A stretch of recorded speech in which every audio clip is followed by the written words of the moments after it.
আসসালামু আলাইকুম। সুপ্রিয় দশম শ্রেণীর শিক্ষার্থীরা কেমন আছো তোমরা? তোমরা যারা 2025 সালের দশম শ্রেণীতে আছো, অর্থাৎ নতুন ভর্তি হয়েছো, অর্থাৎ 2026 সালে যারা এসএসসি পরীক্ষা দিবা, তোমাদের জন্য আজকের ভিডিওটি খুবই গুরুত্বপূর্ণ। দেখো, আজকের ভিডিওটি হচ্ছে প্রশ্নপত্রের রূপরেখা বা প্রশ্নের মান বণ্টন। তোমাদের প্রশ্নের মধ্যে কিভাবে প্রশ্নগুলো আসবে, কোন কোন অধ্যায় থেকে আসবে এবং কত নাম্বার করে আসবে এবং সৃজনশীল কয়টা আসবে সেটা নিয়ে আলোচনা করতেছি। দেখো, তোমাদের প্রথমত বহু নির্বাচনী 30টি থাকবে, মোট 30টি প্রশ্ন থাকবে। এখানে দেখো, গদ্য থেকে 15টা থাকবে, কবিতা অংশ থেকে 15টি প্রশ্ন থাকবে। সব কয়টি প্রশ্নের উত্তর দিতে হবে। দেখো, তোমাদের গদ্য থেকে 15টা এবং কবিতা অংশ থেকে 15টা, টোটাল 30টা প্রশ্ন থাকবে। ঠিক আছে, প্রতিটি বহু নির্বাচনী প্রশ্নের নম্বর হচ্ছে 1। তো তোমাদের আনন্দ পাঠ আছে, ঠিক আছে, অর্থাৎ সহপাঠ আছে, যেটা থেকে তোমাদের কোনো এমসিকিউ থাকবে না। ঠিক আছে, তো 30টা থাকবে, 30টার মধ্যে 30 নাম্বার। ঠিক আছে, 100 নাম্বারের মধ্যে তোমরা কিন্তু এমসিকিউতে 30 নাম্বার পেয়ে যাচ্ছ। ঠিক আছে, তারপর সৃজনশীল প্রশ্নের ধরন হবে, সৃজনশীল প্রশ্ন 50 নাম্বার থাকবে। দেখো, গদ্য থেকে 4টি, কবিতা অংশ থেকে 4টি, মোট 8টি সৃজনশীল প্রশ্ন থাকবে। এখানে দেখো, সৃজনশীলের মধ্যে তোমাদের এই সহপাঠ থেকে কোনো প্রশ্ন থাকবে না। গদ্য থেকে 4টা থাকবে আর কবিতা অংশ অর্থাৎ পদ্য থেকে 4টা থাকবে। মোট 8টি প্রশ্ন থাকবে। ঠিক আছে, গদ্য অংশ থেকে ন্যূনতম 2টি, কবিতা অংশ থেকে ন্যূনতম 2টি, মোট 5টি প্রশ্নের উত্তর দিতে হবে। প্রতিটি সৃজনশীল প্রশ্নের নাম্বার হবে 10। দেখো, তোমাদের কমপক্ষে কবিতা অংশ থেকে বা গদ্য অংশ থেকে কমপক্ষে 2টা দিতে হবে। ঠিক আছে, 3টাও লিখতে পারো, তবে কমপক্ষে 2টা দিতে হবে। 2টা করে 4টা হয়, আর যে কোনো অংশ থেকে একটা প্রশ্ন বা একটা সৃজনশীল বাড়িয়ে লিখতে হবে। অর্থাৎ তোমাদের মোট 5টি উত্তর করতে হবে, 5টার জন্য 50 নাম্বার। ঠিক আছে, এরপরে দেখো, তোমাদের কিন্তু বর্ণনামূলক প্রশ্ন থাকবে 20 নাম্বারের। দেখো, যেটা কিন্তু আগে ছিল না, তোমাদের নতুন করে এটা যুক্ত হয়েছে এবং এখানে সৃজনশীল কিন্তু 2টি কমিয়ে ফেলছে।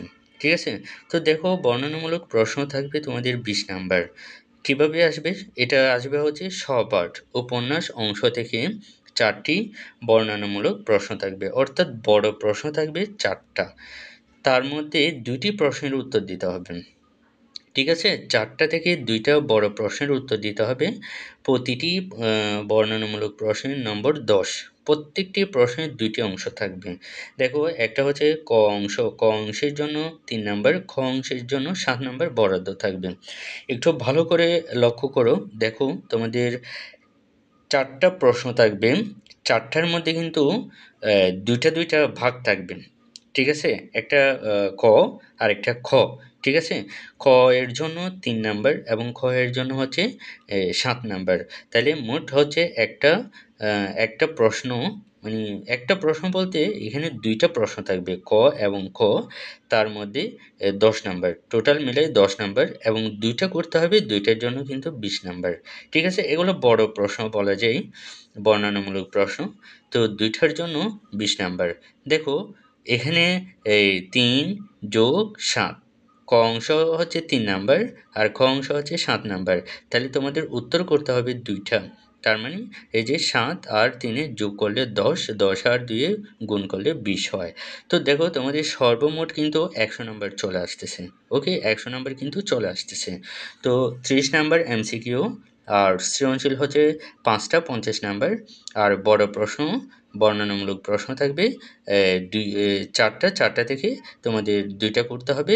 আবার 2টার মধ্যে কিন্তু 2টা করে প্রশ্ন থাকবে, ক এবং খ।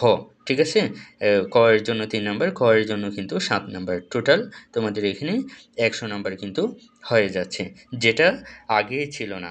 আগে কিন্তু এই বর্ণনামূলক প্রশ্নের আইটেমটা কিন্তু ছিল না। ঠিক আছে, আর যারা চট্টগ্রাম বোর্ডে আছো, তাদের প্রাক নির্বাচনী পরীক্ষার জন্য সিলেবাসটা দেখে নাও।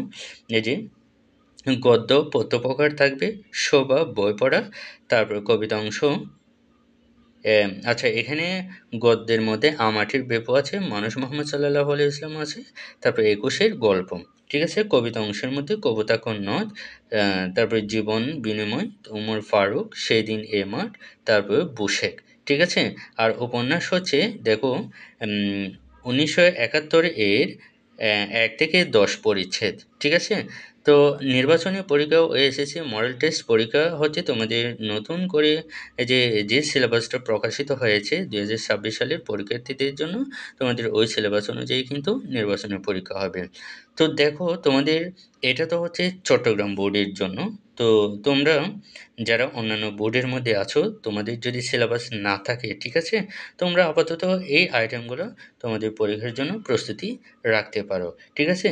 তো বিশেষ করে এখানে দেখো মান বন্টনটাই খুবই গুরুত্বপূর্ণ। মান বন্টন এটা কিন্তু সকল বোর্ডের জন্য সেম থাকবে। ঠিক আছে? যার জন্য এই ভিডিওটা করা। তো যেহেতু সকল বোর্ডের জন্য এই মান বন্টনটা গুরুত্বপূর্ণ, অবশ্যই সকল বোর্ডের স্টুডেন্টরা কিন্তু এই ভিডিওটা মনোযোগ সহকারে দেখবা। তো এর পরের ভিডিও কিন্তু আসবে অবশ্যই গণিত এবং আম বাংলা দ্বিতীয়, তারপর ইংরেজি প্রথম, ইংরেজি দ্বিতীয় নিয়ে কিন্তু ভিডিও আসবে। তোমরা পরপর ভিডিওগুলো দেখতে থাকবা। ঠিক আছে? তো এটাই হচ্ছে আজকের ভিডিও। সম্পূর্ণ ভিডিওটি দেখার জন্য অসংখ্য ধন্যবাদ। আসসালামু আলাইকুম।